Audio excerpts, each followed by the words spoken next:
Саламатсыздарбы? Коомдук каналдын эфиринде акыркы убактарда болуп жаткан кылмыш кырсык окуяларын чагылдырган телевизион программасы назарыңыздарда. Бүгүнкү көрсөтүүдө өлкө аймагында катталган акыркы кылмыш кырсык окуяларын жана мыйзам бузган жарандардын жоосунсуз жоруктарын көрсөтөбүз.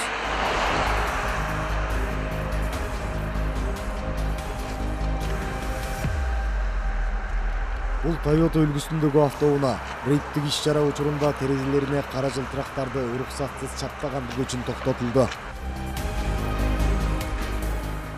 Токтоткон учурда айдоочу мыйзам өкүлдөрүнө баш ийбестик көрсөтүп, бирөөлөргө телефон чалып, ишке бир топ эле тоскоолдук жаратты. Бирок таанышың күч болсо мыйзамга баш ийбей койсоң болот деген берене жок.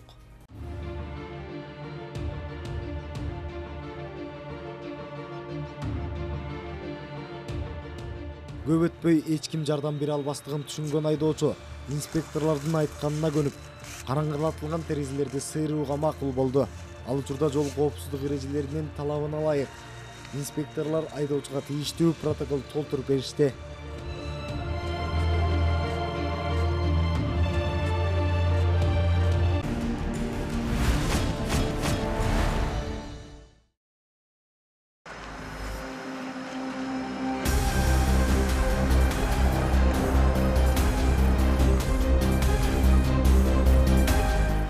Ал эми бул күмүш түстөгү Honda үлгүсүндөгү автоунаа рейдтик иш-чара учурунда токтотулду. Токтоткон учурда айдоочудан аралыктан спирт ичимдигинин жыты келип жатты.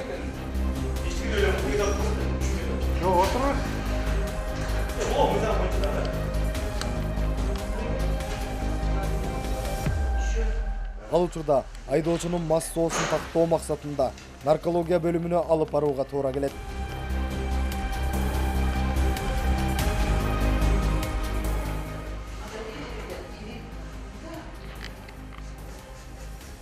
Наркологиялык тесттин корутундусу айдоочунун мас абалында экендигин аныктап, инспекторлор унаасын айып короосуна токтотуп, өзүнө атайын айып кагазын толтуруп беришти.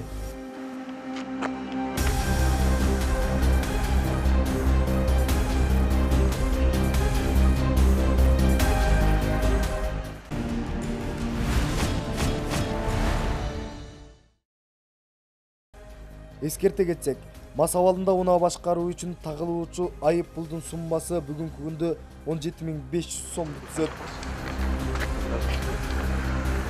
Айып пул жок. Бизге баш ийбиңиз, мыйзам чегинде. Каша? Жок, отурбайсыз, наркологияга барыш керек. Ал эми бул кара түстөгү жол тандабастын айдоочусу мас абалында деген шек менен рейд учурунда токтотулду. Токтоткон учурда чындап айдоочудан спирт ичимдигинин жыты келип жатты. Инспекторлор айдоочудан наркология бөлүмүнө баруусун талап кылган учурда айдоочуну коштоп жүргөн жарандар токтотууга аракет кылышты.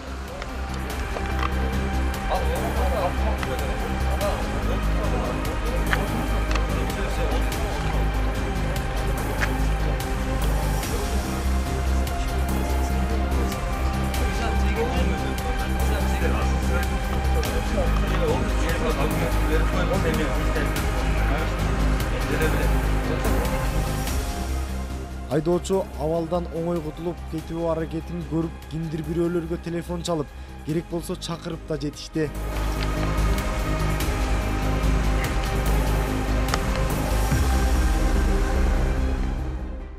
Келген тааныштары кайгылуу кызматкерлерине кыр көрсөтүп, керек болсо унаанын документтерин бербей жумушка тоскоолдук жаратып, бир топко чейин алышып көрүштү.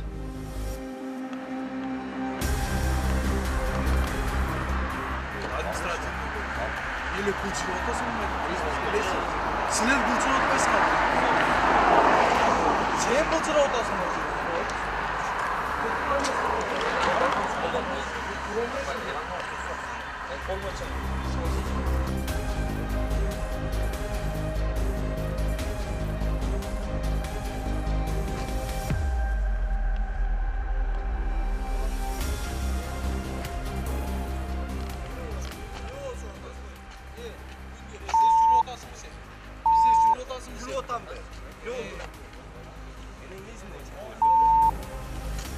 Бирок канчалык кыйын болсоң да мыйзам деген мыйзам. Инспекторлор айдоочунун аке-жükөсүнө карабастан мыйзам жолу менен наркология бөлүмүнө алып келишти.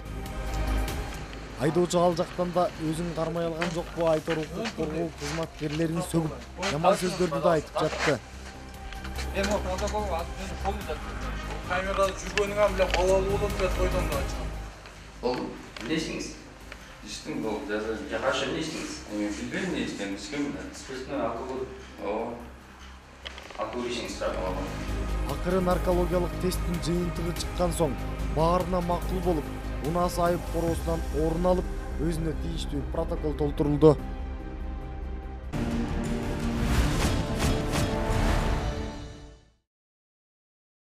Первое 01.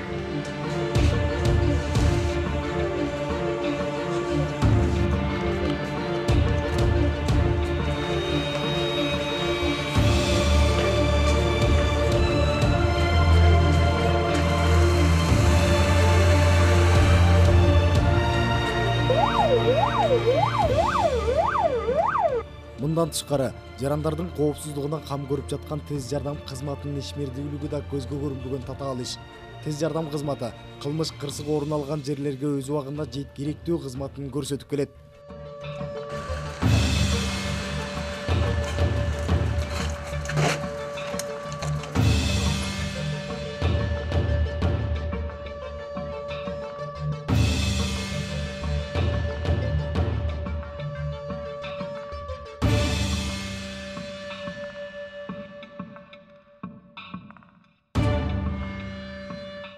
Күнүнө окшош болбойт да.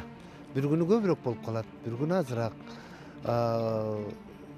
Бүгүн мисалы үчүн бүгүнкү күнү 470 чакыруу болгон да. Кечээ болсо 430, 400дөн 500ге чейин деп айтсак болот да, чакыруулардын саны. Биздин тез медицина борборунда бир күндө 39 бригада иштейт күнүнө. Ошолордун мисалы үчүн бир күндүк чыккан чакыруулары мисалы үчүн бир бригаданыкы 10дон 14ке чейин болушу мүмкүн да. Норма боюнча 40 бригада чыгыш керек. Анан эми врачтар деле ооруйт экен, кээ бирisi ооруп калат. Анан күнүнө 37, 38, кээде 39 бригада болуп калабыз, кээде 40 бригада болуп калабыз.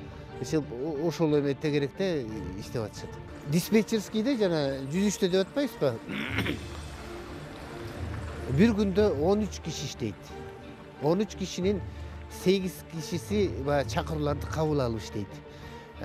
Бир старший врач бар, бир старший консультант врачыбыз бар, анан 2 диспетчер.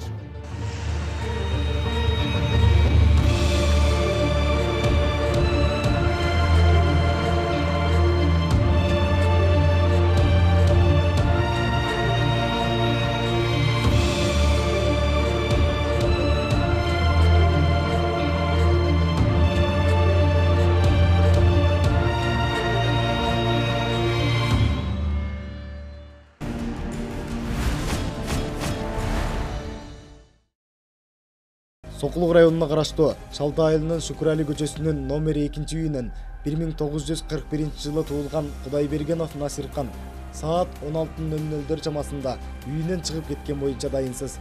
Бул тууралуу Сокулук райондук ички иштер бөлүмүнөн кабарлашты. Өзгөчө белгилери: бою болжол менен 170-180 см, көзү кара, чачы ак түстө, кыска кыркылган, башында кара тумак, үстүндө кара жеңи жок чыптама, спорттук шым жана бутундагы көлөштө Насир деген жазуусу бар. Жогорудагы жаранды көргөн билгендер болсо жакынкы милиция бөлүмүнө же болбосо экранда көрсөтүлгөн номерлерге байланышып кабарлап коюңуздар.